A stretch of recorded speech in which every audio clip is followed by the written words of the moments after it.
This is the Money Hour with your host, Tina Mitchell, on Alternative Talk, AM 1150. Now, back to the show with local mortgage and finance expert, Tina Mitchell. Welcome to the Money Hour with your host and mortgage expert, Tina Mitchell, right here at 1150 AM KKNW, the Saturday, November 8th show. Each week I share expert advice and inside knowledge on today's events and how it affects your money in our local economy. I'm here if you're hearing my show at a different time or day, you're listening to a rebroadcast, and you can always call into the show to speak directly with any of my guests at 1-855-400-1150 or online at themoneyhour.com. And right now, my first guest in studio, Janice Hammond with Sunrise Financial Services. Janice, thank you so much for coming back in studio. It's always a pleasure to have you here. Yeah, thanks for having me. A little bit about Janice. Janice recognized the need for a more conservative approach to investing that strives to outpace inflation and a firm that caters to the unique needs of each individual. So after 10 years in the financial industry, Janice opened her doors to Sunrise Financial Services in order to help people avoid common mistakes when planning for retirement.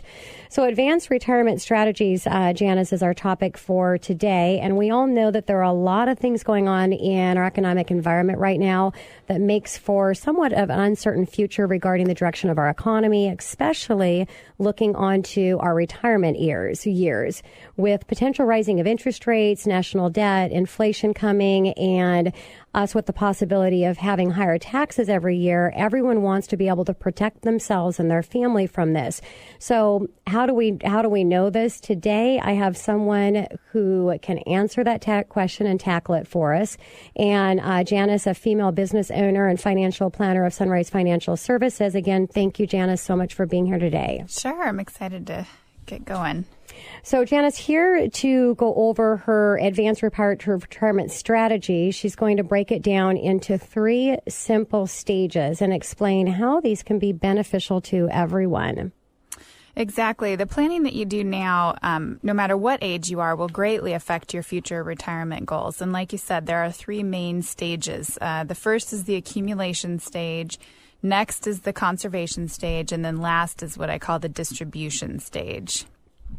So if exactly do these stages tackle, aside from the obvious accumulation of money for retirement, Janice? Well, each of them has their own different focus, but overall we're looking at tackling tax problems, making sure that the estate transfers to legacy the way that it's supposed to and as tax efficiently as it's supposed to, and then the obvious, not running out of money. So let's go ahead and start out with the beginning, the accumulation stage. You said that this phase begins when you're working and in a position to begin saving, or perhaps already are. But what exactly should someone at this stage do to be planning for retirement? Well, the main focus of this stage is investing in things that have tax benefits, because I don't think, and I think most people don't think, that their taxes are going down in the future. So the young generation has the opportunity to take advantage of tax-advantaged investments in the future. So aside from taking advantage of buy and hold strategies and employer-sponsored plans, but there's other types of investments like Roth IRAs or life insurance. So if you're just starting out in this stage, you'll need to get your expenses in line first and foremost. And that's know where your money is going. How much do you spend each month on bills and necessities, and then how much do you have left over? Yeah, Janice, that makes so much sense. If I have a listener that doesn't know where their money is going, it's likely that they're overspending and possibly losing money to fees and late charges. Financially wise people are smart with their pocketbooks. Yeah, that's right. Paying yourself first is a huge step in developing your savings plan. Your money should come out of your checking account automatically each week as though it were a bill. And start with a comfortable amount that you can sustain over a long period of time. Don't bite off more than you can chew, because you're just going to get disappointed and frustrated. And then just if you don't miss that, increase the amount as you go. Yeah, and if it's automatically taken out of your account each month, you might not even notice it, especially if it's a management amount, correct? Yeah, I mean, that's what I've noticed. People always think that it's going to be very difficult, but it doesn't even faze you because it's money that you're not spending. It's just like another bill. And another thing to be aware of is if your job offers any retirement plans or benefits. If they do, don't wait to start this. The earlier you start saving, the better. Even if you're contributing the lowest amount each month, you're still putting something aside, which is better than doing nothing, which, as we all know, that's the worst thing you could do.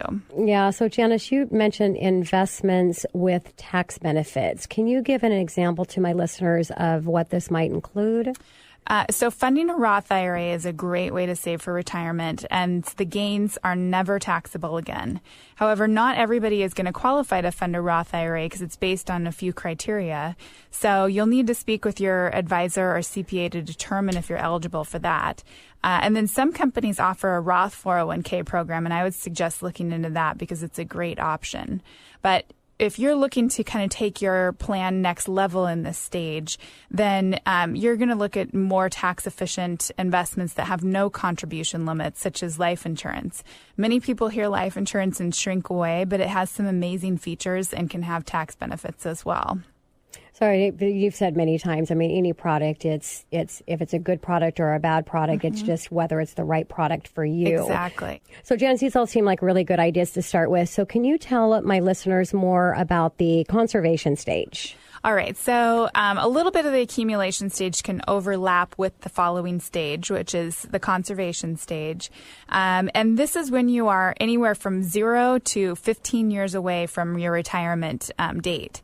And at this point, you're conserving your assets and have likely put them to work in preparation for your retirement. And you may have children in the later years of education or even grandchildren at this point. So, Janice, what should people do in this stage to be doing to prepare for retirement? Is there anything specific that they can be doing? Well, at the bare minimum, you should have an automatic savings plan set up and contributing to an employer-sponsored plan for the buy and hold strategies and dollar cost averaging. And if there's one available, if you qualify, contribute to a Roth IRA. Also, you should think about taking control of old pensions, 401ks, and any other employer-sponsored plans. Because some company plans are great, but you never know if there's something better out there that you could roll it into. And it's also wise to be able to begin considering your beneficiaries and if you'd like to leave a legacy behind for them.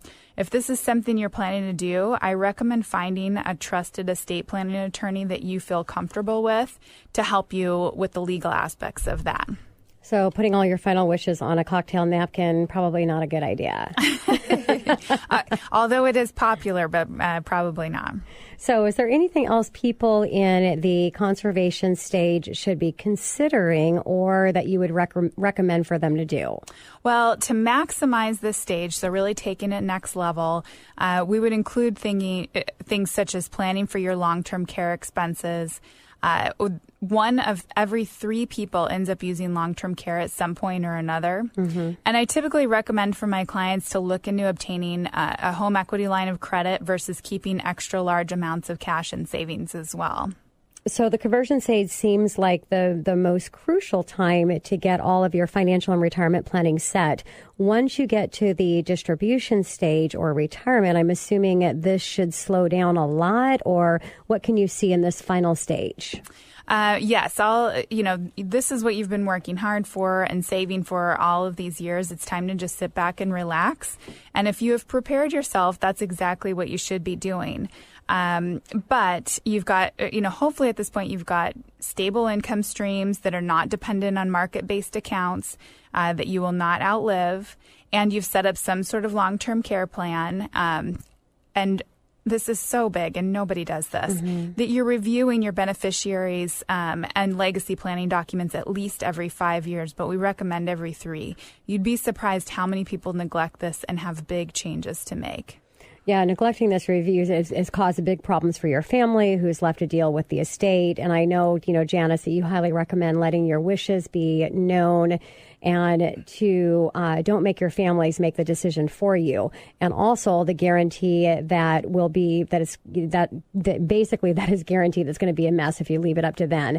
So find a trusted estate planning attorney and who will help you draw the proper documents and trusted friend or family member to help execute your financial wishes so that you can, that someone in this stage to do the boost to the current plan, correct? To maximize this stage, you can reinvest your required minimum distributions, or RMDs, that most people have to start taking at 70 and a half, especially if you have a sizable amount of assets in retirement accounts. Your financial advisor should include these RMD amounts into your retirement income plan so you're not subject to overwhelming amounts of income tax because of unexpected income. And again, we cannot stress this enough. Keep your beneficiary information current, especially if there have been recent divorces, deaths, marriages, or, kids born into the family.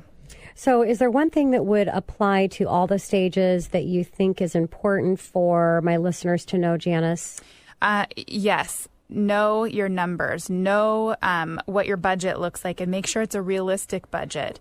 You know me. I always say I'd like to be a size 2, but that doesn't mean I buy size 2. I buy size 8 because that's what actually fits me. And a lot of people think, well, I'm only going to spend this much in retirement, but you're going to spend what you're spending now. Yep. And you need to plan on that. So have a realistic budget. Base it on your current lifestyle, and know what the values are of your accounts and where your money is going, and plan for the future. Such great advice, Janice. I just love having you here and sharing your wealth of information with my listeners. And again, you can call into the show at 1-855-400-1150. I can connect you with Janice, or you can go to themoneyhour.com. And if you search by her name or company, you can pull up all of the previous segments that I've had with her in studio here. Also, her website, sunrisefinancialservices.net. Janice, thank you again for coming back into studio. Always appreciate it. Sure. I like to inspire people to save. Coming up next on the Money Hour, in your golden years, would you like to maintain your independence and age in place? Talk to an expert on how to make this happen. Joyce Jonascheit with Encore Living Interiors right here on 1150 AM at KKNW after this short break.